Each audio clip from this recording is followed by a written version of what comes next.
साथियों, जब हम लोग अपने अभ्यर्थी के आजाद जोरदार तरीके से स्वागत करें,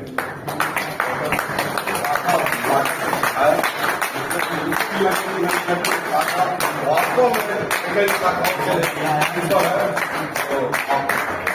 रेलवे पेंशन एसोसिएशन जिंदाबाद, जिंदाबाद, जिंदाबाद। रेलवे पेंशन एसोसिएशन जिंदाबाद, जिंदाबाद, जिंदाबाद। एसोसिएशन जिंदाबाद, जिंदाबाद, जिंदाबाद। एकता जिंदाबाद, जिंदाबाद, जिंदाबाद। एक पेंशन साथी जिंदाबाद, जिंदाबाद। एक पेंशन साथी जिंदाबाद, जिंदाबाद।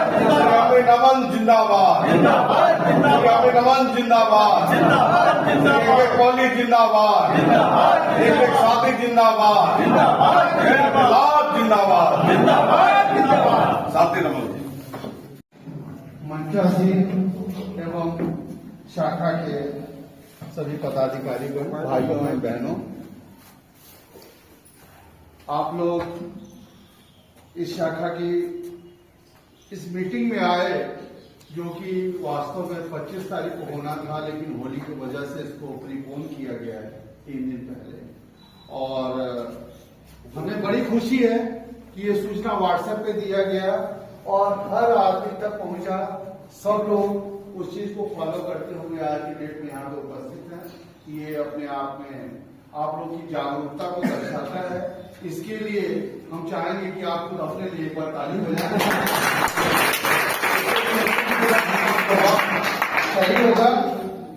दूसरी चीज, इस बैठक में काफी वरिष्ठ और विद्वान लोग भी बैठे हुए हैं, जिसमें श्री रविंद्र मोहन तिवारी जी को जब मैं देखता हूं तो वैसे ही हमारा जो है सीना चौड़ा हो जाता है और बड़ी प्रेरणा मिलती है।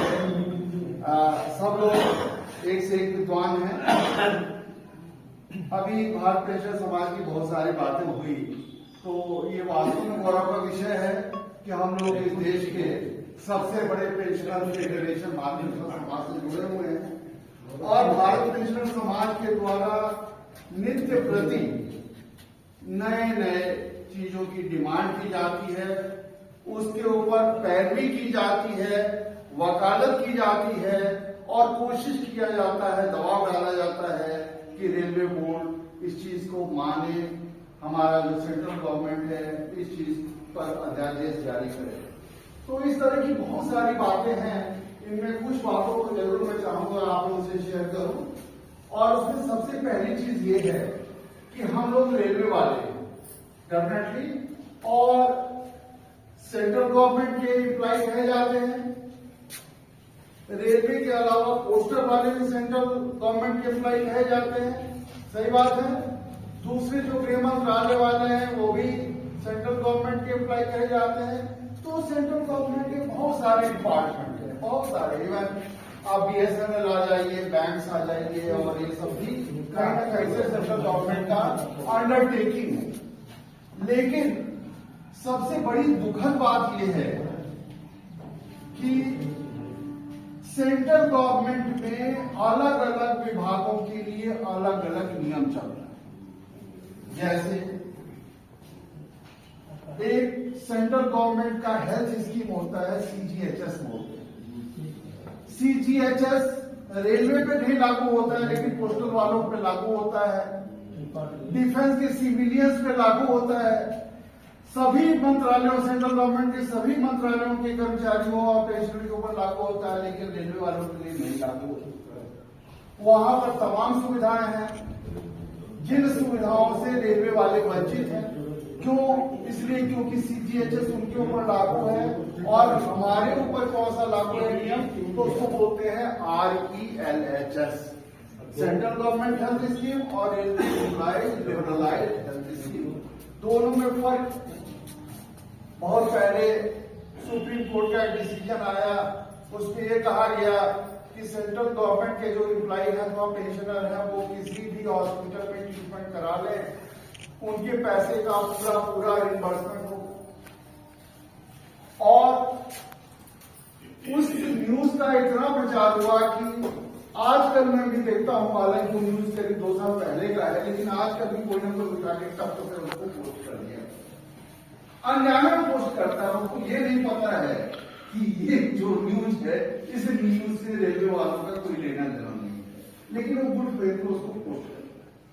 दोस्तों, मेरा ये कहना है कि पहले तो एक लक्ष्मण रेखा खींची हुई थी और रेलवे का बजट अलग था, बाकी सेंट्रल गवर्नमेंट का अलग बजट था। अब तो पिछले 10 साल से ये लक्ष्मण रेखा भी समाप्त हो गई और रेलवे का बजट क्या हुआ, सेंट्रल गवर्नमेंट के बजट के साथ मर्ज हो गया। सही बात है। अब जब मर्ज हो गया तो फिर ये जो भेदभाव की नीति है, ये भारत पेंशन समाज के माध्यम से हम लोग की ये डिमांड है कि सारे सेंट्रल गवर्नमेंट एम्प्लॉयज के लिए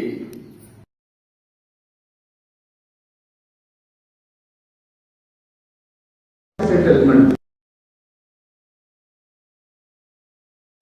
पेंशन के लिए क्या है, हम लोग के लिए रेलवे सर्विस और बाकी के लिए सीसीएस पेंशन लोग भर्ती कार्ड काफी वहां फायदे हैं रेलवे वाला और बाकी डिपार्टमेंट के लिए तो माशाअल्लाह। तो हमारे ये कहने का मतलब है कि जब हम सारे सेंट्रल गवर्नमेंट के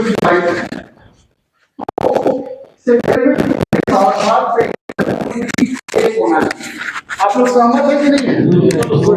पक्का? तीसरी चीज, मेडिकल रूल्स की बात करें तो सीजीएचएस वाला भी हमने बताया, रेलवे के लिए आरईएलएचएस रूल है, बाकी के लिए डिफेंस वालों के लिए अलग रूल है।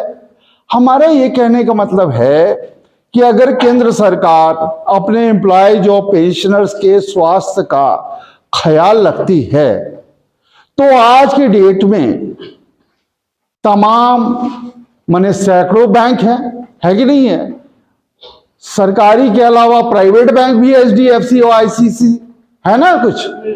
तो क्या है कि जब जरूरत पड़ती है तो एसबीआई का एटीएम कियोस्क आपको नहीं दिखाई देता है और एचडीएफसी का दिखाई देता है, प्राइवेट बैंक का भी दिखाई देता है। तो उसमें भी अगर आप एसबीआई का एटीएम कार्ड लगाते हैं तो पैसा आता है कि नहीं आता है? बरोबर आता है।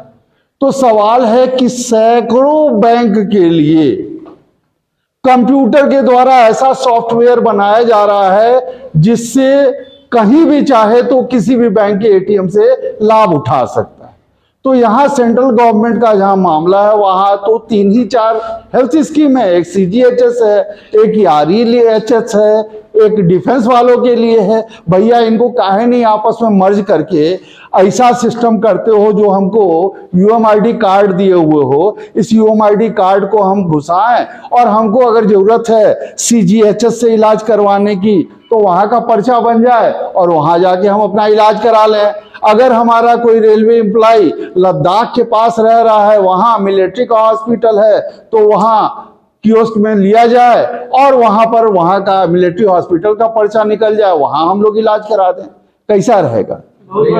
होना चाहिए कि नहीं होना चाहिए? तो हमारी ये डिमांड है कि हेल्थ स्कीम एक हो और अगर इतने इस एडवांस टेक्नोलॉजी के जमाने में डिजिटल तो हमारी तो ये दुर्दशा है कि अब एनी रेलवे वाले होके और अगर एनी रेलवे के ही इज्जतनगर हॉस्पिटल में जाते हैं और वहां के इंपैनल्ड किसी हॉस्पिटल में जाके इलाज कराए तो 10 नखरा सुनने को मिलता है।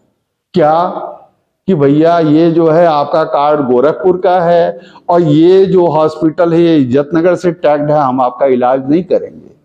रेलवे बोर्ड बार बार क्लैरिफिकेशन दे रही है कि ये कोई भेदभाव नहीं है, आपका यूएमआईडी कार्ड पूरे नेशनल लेवल पे वैलिड है। आप किसी भी रेलवे हॉस्पिटल अथवा किसी भी हेल्थ यूनिट अथवा किसी भी जोनल हॉस्पिटल अथवा किसी भी डिविजनल हॉस्पिटल से इम्पैनल्ड किसी भी हॉस्पिटल में जाके इलाज करा सकते हैं। ये क्यूआर कोड इनेबल्ड है, सॉफ्टवेयर है, इसका एक सेंट्रल माइंड है, वहां से कंट्रोल होता है, डाटा इसका ट्रांसफरेबल है।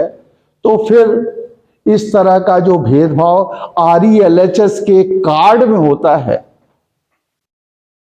तो ये अपने आप में बड़ी ही दुखद बात है। हम तो ये कहते हैं कि इसको जो किए हुए इशूड बाय एनी रेलवे, इसको खत्म करो। लिखो इशूड बाय इंडियन रेलवेज, नहीं, हम तो उससे भी आगे की बात, issued by government, central government of India, ये होना चाहिए।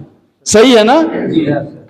तो इस मांग में आप लोगों का समर्थन हमको मिलेगा, और मिलेगा तो निश्चित रूप से हम लोग इस मांग को पूरा करके दिखाएंगे। दोस्तों, कल मेरी वीडियो कॉन्फ्रेंसिंग से, मेरी ही नहीं बल्कि तमाम पेंशनर्स एसोसिएशन की वीडियो कॉन्फ्रेंसिंग से DOP एंड PW जो पेंशन मंत्रालय है उसके सेक्रेटरी हैं mister Shri V Srinivas IAS हैं, उनसे हम लोग की बात हो रही थी, और मैंने इन 2-3 सुझावों को उनके सामने रखा। मैंने कहा कि सारे सेंट्रल गवर्नमेंट के लिए, पेंशनर्स के लिए एक सेटलमेंट रूल होना चाहिए, एक पेंशन रूल होना चाहिए, एक मेडिकल रूल होना चाहिए, और QR कोड इनेबल्ड, ये जो RELHS के लिए और CGHS के लिए अलग अलग जो कार्ड बन रहा है, ये सारा खत्म होके एक कार्ड होना चाहिए। उन्होंने कहा ठीक है, हम इस पर सरकार को रिकमेंडेशन देंगे और विचार करेंगे कि ये जल्दी से जल्दी इंप्लीमेंट हो जाए। दोस्तों,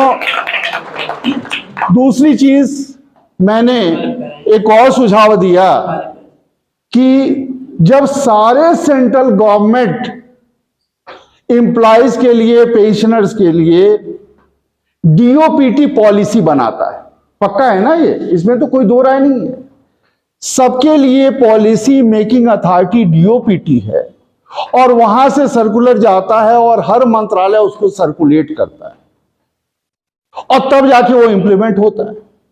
और ये जो सर्कुलेशन की प्रक्रिया है, इस प्रक्रिया में क्या होता है कि हर सर्कुलर, हर बार जैसे हर साल अगर 50 सर्कुलर जारी हुए तो 3-4-5 सर्कुलर जो है रह जाते हैं, जो सर्कुलेट नहीं हो पाता। तो मेरा ये सुझाव था कि ये जो डुप्लीकेसी ऑफ वर्क है वहां से निकला, फिर रेलवे ने सर्कुलेट किया, फिर डिवीजन ने सर्कुलेट किया, ये सब लफड़ा बंद, सीधे सीधे एक अध्यादेश जारी कर दिया जाए कि DOPT के द्वारा जो सर्कुलर जारी हुआ वो सबके ऊपर बाइंडिंग है, सब लोग इसको फॉलो करें, इसके रीसर्कुलेशन की कोई जरूरत नहीं है। सही है कि नहीं सर? ये होना चाहिए। क्यों?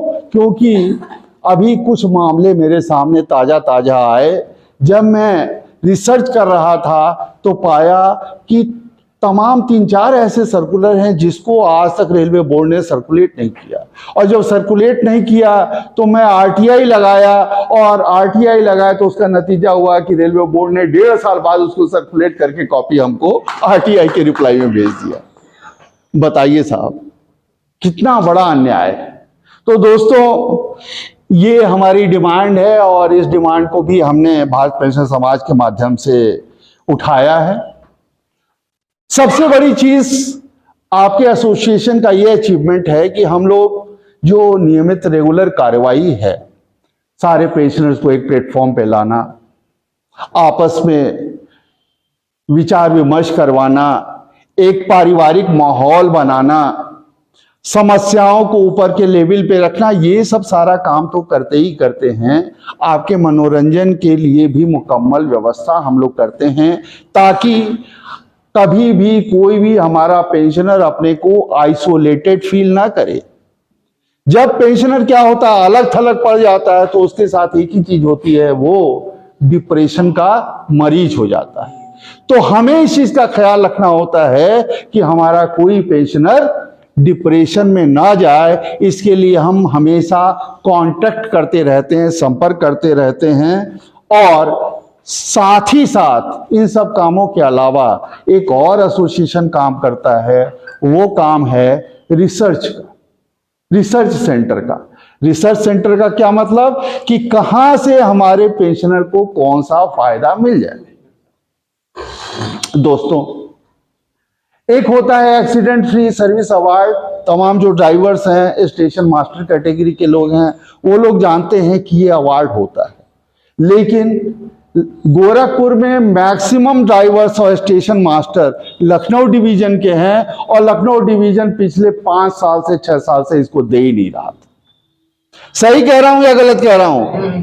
और उसके बाद जब मैंने इस मांग को उठाया तो तमाम आनाकानी हुआ। फाइनली उनको जब सारे सर्कुलर्स की सप्लाई की गई, हेडक्वार्टर का दबाव डलवाया गया, तो वो राजी हुए और धीरे धीरे एक एक दो दो केस करके वहां से निकलना शुरू हुआ। और बहुत सारे वंचित लोग जो हैं, जिनको पता भी नहीं था कि ये हमको मिलना है, उन लोगों को ये चीज मिला।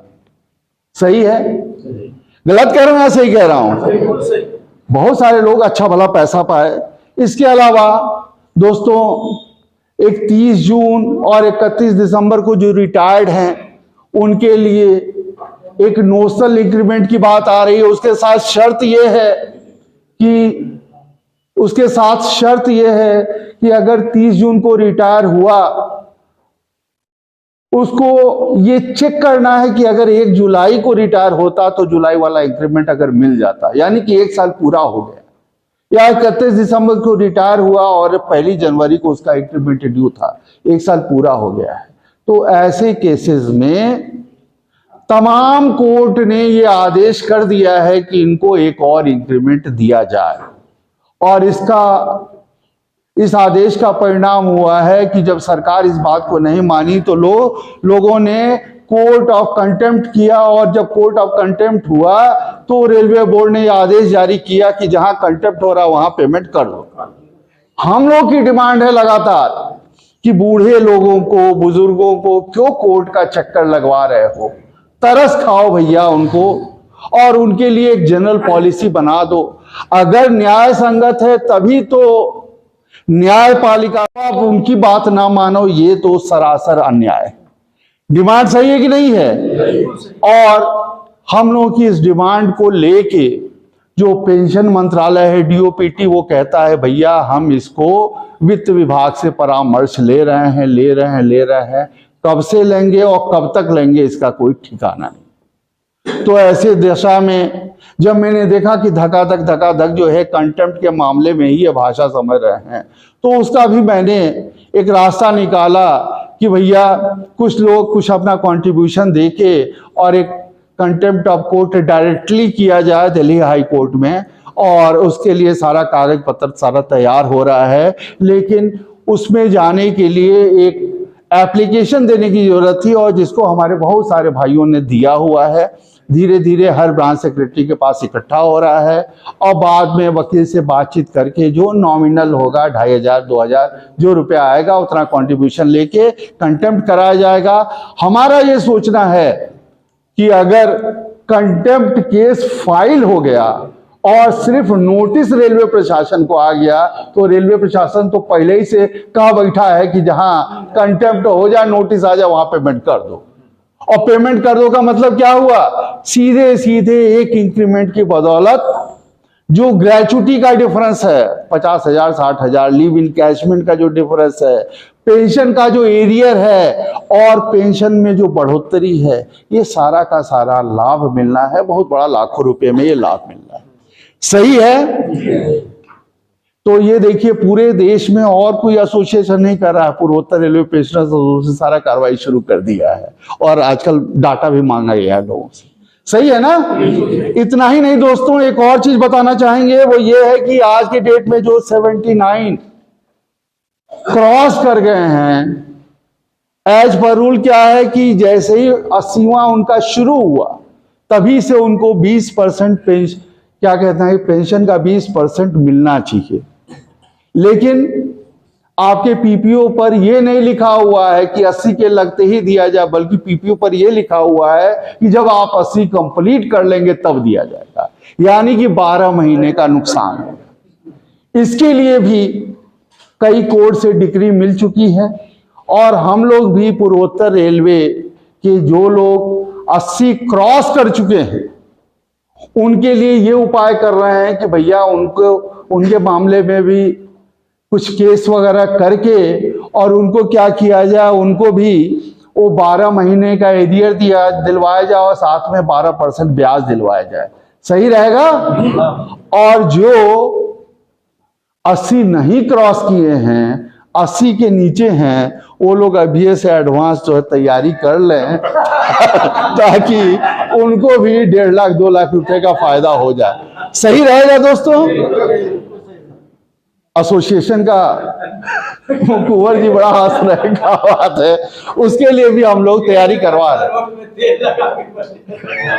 तो उसके लिए भी हम लोग तैयारी कर रहे हैं। दूसरी चीज, अरे क्यों, क्या बात करते हैं, हमेशा शुभ शुभ बोलिए, हमेशा शुभ शुभ बोलिए, समझ रहे ना। ये बताइए कि यहां पर जितने लोग हैं सब के सब 2 गुना पेंशन लेना चाहते कि नहीं चाहते? हाँ, कोई कम लेना चाहता तो भैया हाथ उठा दे। अब ये बताइए, मिश्रा जी 92 साल के हो गए हैं, ये 200% पेंशन लेंगे कि नहीं लेंगे? आप लोग बताइए, लेंगे ना? तो मैं बताऊं आप लोगों को, बड़ा जान के आपको ताज्जुब होगा, डीओपी एंड पीडब्ल्यू जो पेंशन मंत्रालय है, उसने भी, जैसे हम रिसर्च करते हैं तो वो लोग भी डाटा का कलेक्शन करते रहते हैं, उनके पास भी डाटा है कि जो पेंशनर्स हैं वो किस एज ग्रुप में कितने तादाद में। 00 उसने जब कैलकुलेट किया तो देखा क्या कि करीब 11 लाख ऐसे पेशेंट्स हैं पूरे देश में। आपको सुन के आश्चर्य होगा, ये बिलीव नहीं होगा, विश्वास नहीं होगा, लेकिन अखबार में आया हुआ था, उसको व्हाट्सएप ग्रुप पे भी डाला गया था। 11 लाख ऐसे पेंशनर्स हैं जो 90 से 95 वर्ष की आयु वर्ग में। 11 लाख की बहुत बड़ी तादाद है। और उन्होंने, बल्कि डॉक्टर जितेंद्र प्रसाद जो पेंशन मंत्रालय के मंत्री हैं, उन्होंने ये किया, लिखा था कि हम इनके लिए शुभकामना करते हैं कि ये सब लोग जो है यथाशीघ्र 95 से 100 वर्ष की आयु वर्ग में जाएं, और जैसे ही 100 वर्ष की आयु वर्ग में जाएंगे तो ये दुगुना पेंशन पाएंगे। समझ रहे ना? कहने का ये मतलब क्या है, आज की डेट में जो लॉन्गिविटी है, आदमी का जो जीवन है वो बढ़ा है, मेडिकल सुविधा हो या तमाम जो सुविधाएं हैं उसकी वजह से। पहले जानते हैं, पहले हैजा होता था और गांव का गांव साफ हो जाता था। सुना है आप लोगों ने? देखा है, देखिए आप भी 86 वर्ष के कोहली साहब भी हैं, कहीं से लगते हैं आपको 86 वर्ष के हैं? लगता है ना, गलत उम्र लिख किया था इनका। एक घर के 4-5 आदमी तो ऐसे करके होता था, लेकिन आज के डेट में सुना है कभी कि गांव का गांव हैजा चला गया? नहीं, ऐसा नहीं होता है, यदा कदा होता है। तो कहने का मतलब है कि काफी लॉन्गिविटी में इंप्रूवमेंट हुआ है। और अभी जब मैं कह रहा था तो भाई साहब मुस्कुरा रहे थे। मैं कहता हूं कि यहां बैठा हुआ हर आदमी गारंटेड है कि 200% पेंशन पाएगा, और 80 वाला जो पेंशन है वो 79वें वर्ष से ही कंप्लीट करने के बाद से इनको शुरू हो जाएगा, यानी कि मिनिमम 1.5 लाख रुपए का फायदा आज ही। दोस्तों एक बात बताएं आपको सीरियसली, कि देखिए 20%, 30% और 40% ये जो चीज है ये पहले नहीं था। ये कब आया है मालूम है आपको? 1/1/2006, देखिए विद्वान बैठे हुए हैं, 6ठे वेतन आयोग की ये देन है। और हम लोग ये चाह रहे हैं कि जल्दी से जल्दी 8वें वेतन आयोग का गठन हो, क्योंकि जब 8वें वेतन आयोग का गठन होता है तो सबसे टॉप पर हमारा भारत पेंशन समाज रहता है, और ये पूरा कंसल्ट करता है, कंसल्टेशन देता है, एक एक बात, एक एक चीज को रिकमेंडेशन में इंक्लूड कराता है। और अगर ये इंक्लूड हुआ तो बहुत संभव है कि 65 पर 5%, 70 पे 10%, 75 पे 15% वाला भी आइटम आ जाए। अरे जब 6वां वेतन आयोग 20% कर सकता है तो 65, 70, 75 पे 5%, 10%, 15% क्यों नहीं हो सकता है? इसलिए क्योंकि भाई पार्लियामेंट की जो कमेटी है जिसको सरकार ने बनाई है, संसदीय समिति, जिसमें राज्यसभा और लोकसभा के तमाम, एक बार आप सब लोग हमारे साथ नारा लगाइए, 8वां वेतन आयोग गठित करो, 8वां वेतन आयोग गठित करो, 8वां वेतन आयोग गठित करो। धन्यवाद।